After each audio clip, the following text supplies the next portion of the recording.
It's the lunch break.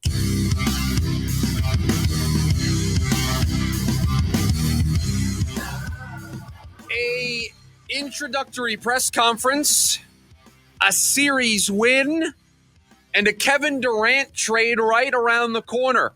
All of that, the focus of this, the Wednesday edition of the lunch break right here on KDUS AM 1060. Chris Schubert here with you. Appreciate you joining us on the Wednesday edition of the show. You can stream us over on the KDUS AM 1060 app, or you can watch the show over on the KDUS AM 1060 YouTube live stream. Producer Evan behind the glass taking your phone calls, 480-864-1060. We start in an unfamiliar place for this program, especially during baseball season. We don't normally open with a sport that isn't reacting to the baseball game from the day prior. But today, we start in a different place because yesterday, our first chance to hear from the new basketball coach for the Phoenix Suns, Jordan Ott. Time for our top story of the day. It's the Daily Special. And I'll take you behind the curtain just a little bit. Normally, producer Evan knows where I'm going to go most times on the show. It's what the morning meetings are about. He knows the take that I'm going to have. He knows the topic that we're going to discuss, helps him get prepared, helps him know where he wants to interject. He knows how to get me back on track if I'm off course. That's what the role of the producer is on the show. Today, I told him, we're going to open the show with Jordan Ott's press conference, and I'm not telling you what my take is on the press conference. He is in the dark just as much as all of you are in the dark, because I wanted to get a natural reaction to how producer Evan feels about this, because I sat down, not yesterday when it happened. I didn't want to be a part of the whole ecosystem of everybody tweeting and talking about it and seeing the live chat and everybody discussing Jordan Ott's introductory press conference in real time. No, I wanted to get to it in a quiet moment where it could just be me and Jordan Ott and Brian Gregory, and I can just get vibes myself. Didn't want to be influenced by anybody else. So last night, sat down after the Diamondbacks were done. I said, all right, now it's time to sit down and see what this Jordan Ott press conference is all about. And I found myself with one major takeaway from listening to Jordan Ott yesterday in his introductory press conference. And while he may not have wowed you with his energy level, while he may not have wowed you with his emotion, although there was one spot of emotion we'll get to here in a second, my overwhelming feeling after watching Jordan Ott answer all those questions, handle everything that the media here in Arizona wanted to throw at him, I came to this place. Jordan Ott is the person working in that building that I have the most confidence in that organization. The worst part about that is he is the guy with the smallest amount of say. I came out of yesterday's press conference thrilled that the Suns had hired Jordan Ott as their next head coach. He checked all the boxes for me in what I wanted to hear him say at that press conference. But the problem is, he's not the one that's going to oversee a Kevin Durant trade. He's not the one that actually is putting this roster together. Is he going to have a say in that process? Sure. Any good general manager is going to include his head coach in the roster building process. But Jordan Ott is not going to have the say. He's not going to have the final say. Yet after listening to Matt Ishbia at the end of the season, after listening to Brian Gregory in his introductory press conference, after listening to Brian Gregory yesterday, and now listening to Jordan Ott being introduced to all of us in a press conference, he is the guy that I believe in the most. I believe in the guy that is a first-year head coach. I believe in a guy that's been an assistant everywhere else. That's the guy that should be in charge of all of this. Unfortunately, he's only the head coach of the team. He's not going to be making the Kevin Durant trade. That is a job reserved for Matt Ishbia and Matt Ishbia alone. He's not going to be deciding on who to draft and who not to draft. That's going to be some combination of Ishbia and Gregory and Bartelstein and perhaps some level of say of Jordan Ott. If you hired Jordan Ott as the general manager and that's the press conference that I got, I'd have more confidence in Jordan Ott than I would Brian Gregory. That is my overwhelming takeaway. The most impressed I've been throughout this entire offseason was yesterday. The command of the room, understanding where he's been, not wanting to delve into the past, wanting to leave the Suns' past in the Suns' past, wanting to focus on the future, putting an emphasis on connecting with the players, putting an emphasis on being an effective communicator, that being half the battle of having the buy-in from the players. And honestly, my favorite part of the whole press conference, when he was asked what was a fair question about his ties to Michigan State, how fired up he was. It's the most fired up he was about a single answer, saying that he earned this opportunity. He wasn't handed this opportunity because he went to Michigan State. And instead of doing what apparently everybody else around this organization does, and that is embrace the Michigan State ties, Jordan Ott confronted them face on and said, my resume speaks for itself. Not the fact that I started coaching at Michigan State. How about the 12 years that I cut my teeth in the NBA, working for Mike Budenholzer, for Steve Nash, for Kenny Atkinson, for all of these coaches. Kenny Atkinson, 60-win team in Cleveland. The success that Brooklyn had when they had their big three. He has a track record, a resume that speaks for itself, and he wanted to stand on that. I thought it was really interesting. There was an earlier question that he was asked. I forget what the question was, but he made sure to note that he's not in this to prove people wrong or to prove people right. He's just in this to be a good coach and to move along the path of the Suns achieving their goals. But when it came to that question, when it came to being asked about his Michigan State ties, he made sure to let everybody know that he was going to dispel that part of this. He wants to prove that part of this incorrect. So I loved that answer. He's the only person that seemingly isn't embracing with open arms the Phoenix Spartans. That energy, the confidence that he spoke with for that answer in particular led me to have the takeaway today. That's the guy I'm most confident in. That's the guy that I believe in the most out of this new power trio that the Suns have put together this offseason. I was so impressed yesterday. And to be honest, based on the morning meeting, like your immediate reaction of I'm not telling you what I think, I was like, oh, he hated the press conference. Loved it.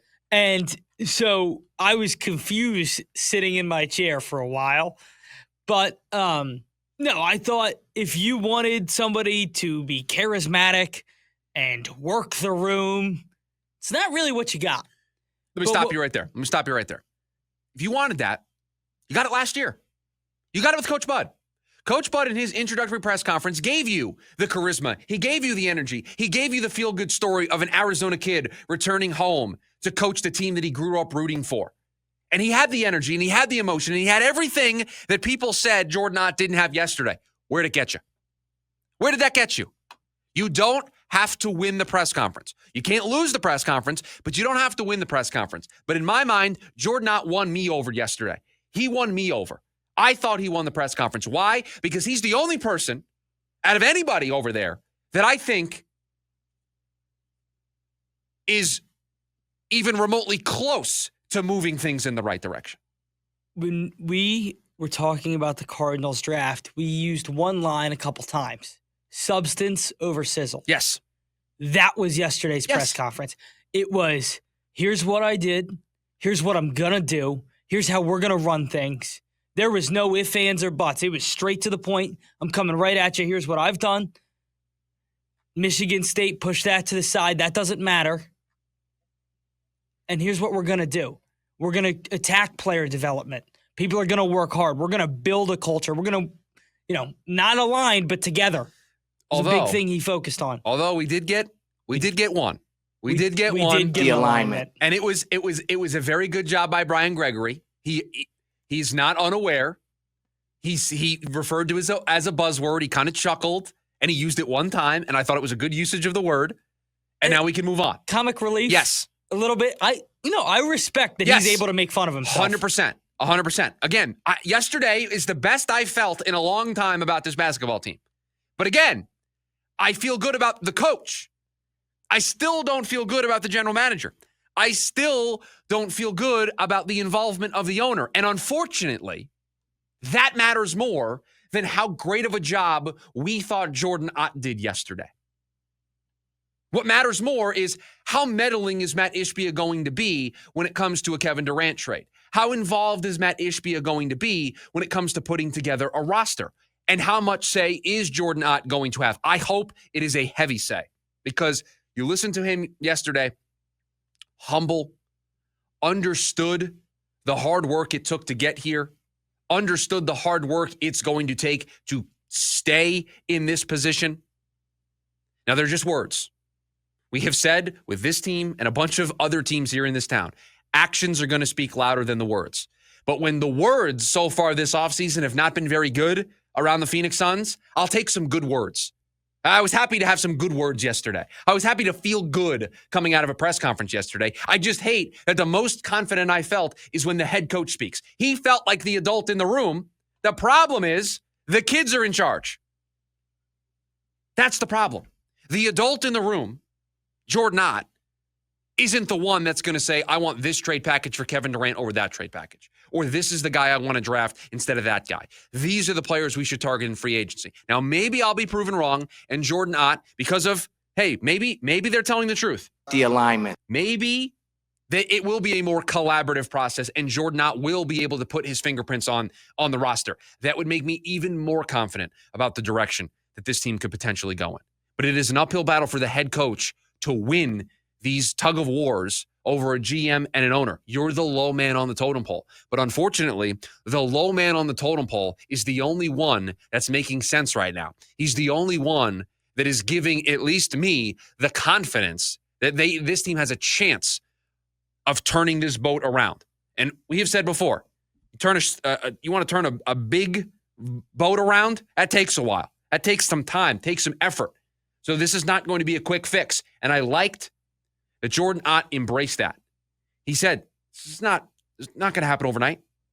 It's all about the process. It's all about being deliberate and slowly checking off the boxes and moving towards your end goal, moving towards your North Star. I was impressed yesterday. I was impressed, and I was happy to see him take a focus on player development. Well, that's his background. So I was going to say that, and that's something that he's done quite a bit in. And, after his press conference, he kind of got into, the whole media scrum thing. Mm-hmm. And Dwayne Rankin asked him a question, what he's learned from every head coach he's worked with. And the one, Kenny Atkinson, he talked about being a player development guy and then switching or developing the tactician part of his game. And when he went back to work with Kenny Atkinson after Brooklyn and then came back to work with him in Cleveland, he had seen that come full circle. And so those are the things that I like to see is he's watched coaches come from assistant to head coach and then head coach to best team in the East. That, to me, is a resume that speaks for itself. A guy who's been around the league, and like you said, his background is in player development. That's what this team needed. And that's why I want him to be extremely involved in the decision-making process. It's why I said he's the guy that gives me the most confidence. He was there when Brooklyn turned it around. Said it yesterday, went from 20 wins to where they were able to achieve, what they were able to achieve there in Brooklyn. Was there in Cleveland last year when they went from being a good team to being the best team in the East in the regular season.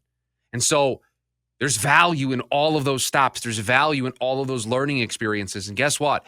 For a team that right now has to ace the draft when they have a limited capital, you need a player development guy to be like, nah, that's the guy I want. That's the guy that's going to help fit this roster. And Brian Gregory doesn't have those chops that Jordan Ott does. I would like to see, and again, this is not the way you design it. You'd like to have a GM who has that background that's able to do it.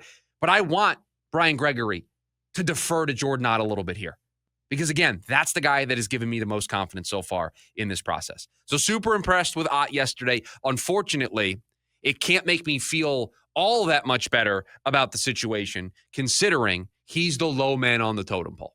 He's not Matt Ishbia. He's not Brian Gregory. He's not sitting in the GM chair or the owner chair. If I felt about Matt Ishbia the way I feel today about Jordan Ott, it's a totally different offseason for the Phoenix Suns. Instead, you can get excited, but only to a certain point about what you heard from Jordan Ott yesterday because you're afraid that Matt Ishbia and Brian Gregory are going to screw it up.